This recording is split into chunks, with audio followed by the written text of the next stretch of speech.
Ndabaramukije cyane abakunzi ba Niko Entertainment bakunze ibiganiro byubaka. Ndabashimiye uburyo mubana natwe neza na neza. Uno munsi turi ku kivi, turi mu ntara yagutse ya Gitega, niho uno munsi kivi cacu catanguriye. Mumaze kwamenyera ni muri Eric Tailleur Shop, Eric Tailleur Magasin, biragutse cyane.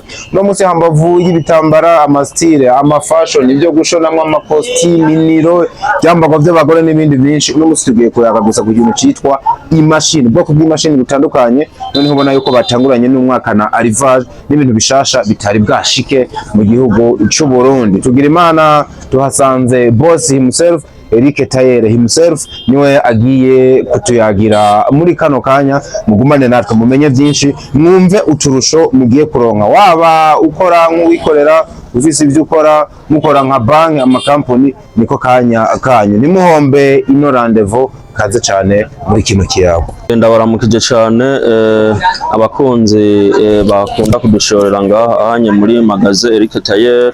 Twagendewe n'abashitsi tubasigurire bimwe mu byo tudandaza, cyane cyane mu bintu byinshi tudandaza. Ikiguriyemo cyane ni materiel de couture. Ambavu y'ibyo rero tudandaza amamashini menshi agiye atandukanye. Murabona nk'izi mashini za butterfly zishobora gukoreshwa abantu bamugaye amaboko, zikoreshwa n'abantu badashobora gukanyaga n'amaguru. Izi nazo zikoreshwa abantu bakoresha amaguru, baba bariko bariga, baba bariko barashana ibintu byabo. Hama twagomba tubabwire yuko n'abashaka kugura nyinshi bishoboka, tukabaha nk'abamashirahamwe canke ababigisha ibintu byo gushona, n'izindi zigira amantuze amabrodero nazo zirahari. Zimwe zikora cyane ku mabaze badesa, bakashirako amabrodero, zose ziba zihari. Na zimwe bita koroneri, abazizi bacu bazimenya imashini za koroneri.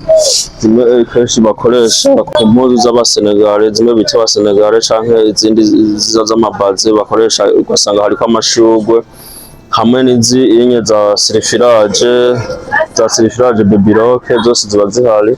Noneho ikimashini yose, imashini z'ubwoko bwose bugiye butandukanye tuba tuzifise, guhera ku mashini ntoya kuduga ku mashini zigenda zikora ibintu bihambaye, zikoreshwa n'umucanwa, mashini ya electric. Hariho n'amazigizage yakoreshwa n'amaguru, hariho n'amazigizage akoreshwa n'umucanwa, zose ziba zihari. Nibaza yuko abantu benshi basanzwe bazimenyereye baca babibona kubera basanzwe bazizi. Hambavu y'ibyo rero harimo n'amapièce de rechange yazo, no kuvuga akuma hagize akuma gahera, tuba tubifise ibica byo gusubiriza, guhera kuri izi inye zinavuze za electric no kuri izi zito byose ibikoresho byo kudusubiriza biba bihari. Ndavuga amapièce de rechange yazo. Nuko abakeneye kumenya byinshi boza kutubaza aho dusanzwe dukorera ngaha mu ntara ya Gitega, tukabasigurira byinshi gusumba ibi tuba tubabwiye. Wishikiye noneho niho ucumenya byinshi gusumba. Ego murakoze. Yes, me amon.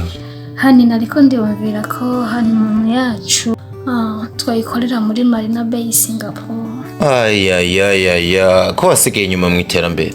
Ubona nkifata ingendo nja guspendinga amafaranga yanje hanze, kandi mu Burundi dufise n'ibituronsa hotel. Aho ni kandi ni hotel yakataraboneka iri mu gisagara ca Rumonge. Ahubwo nkubaza ntuzosubira mu karere uje kuruhukira handi atari hano. Ishuruti oya, hari ivyumba vyiza vy'imica yose ahasanzwe VIP, eka mbere na chambre présidentielle. Hari amasare y'inama, y'imanza, kabare, buffet, umukeke n'ibindi bijanye. Mbega customer care iri hano, mbega kayaga gahuha kaduganye Tanganyika uteramiye hano hantu kuri internet guruka nk'umuravyo we. Akandi kabijya rero, piscine na iradushwaramwo vuba cyane. Nibi turonsa hotel Paradise on Earth.